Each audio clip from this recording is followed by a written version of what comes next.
Яғни сәлем, қазір мен сіздерге екі әдетті қалай бір-біріне ұштастырып жасауға болатынын, яғни қалыптастыруға болатынын айтып беретін боламын. Мысалы, кітап оқу мен спорт дейік. Енді сізге өзіңізге ұнайтын кітапты алсаңыз болады, және де өзіңізге ұнайтын спорт түрін алсаңыз болады, яғни жаттығу деген секілді.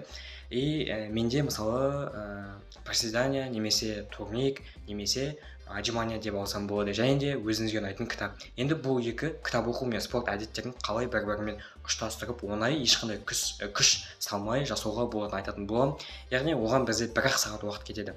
Мысалы, ең бірінші сіздер дейтін 1-2 минут жақсылап қыздырынып разминка жасап аласыздар.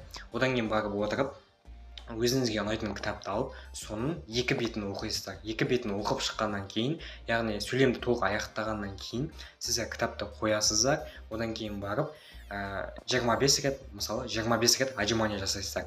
25 рет отжимания жасап болғаннан кейін, тұрып кішкене ентіктеріңізді басып, демалып алғаннан кейін отырып, қайтадан 2 бет кітап оқисыздар. Одан кейін қайтадан 25 отжимания деген сияқты. Яғни спорт отжиманияның орнына әртүрлі спорт жаттығуларын қолдана берсеңіздер болады. Кітапта дәл солай. Және де солай сіздер дейтін 10 подходтан істейтін болсаңыздар, сонда 1 сағаттың ішінде жасап тастауға болады. 20 бет кітап оқисыздар, плюс 250 отжимания жасайсыздар достар.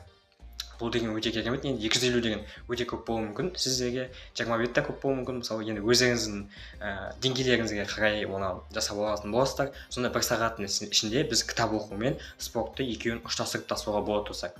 Яғни осылай бізде өте пайдалы, тиімді әрекет. Яғни осы әдетті пайдалы осылай қалыптастырып алсаңыздар болады. Және де сіздерге тағы да бір лайфхак, кітап оқыған кезде оны дауыстап оқыңыздар. Сол кезде сіздердің естеріңізде қалады, және де жақсы түсінесіздер.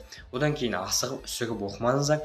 Кітаптың барлық сөздеріне мән беріп, үтір нүктесіне тоқталып, және де эмоция қосып оқыңыздар. Сол кезде кітап сіздерге шынымен де қызықты әрі түсінікті болады. Егер де осы видео, яғни лайфхак сіздерге ұнайтын болса, ұнаған болса, ағына жазылып, лайк басып, комментарий жазып, мені қолдауды ұмытпаңыздар.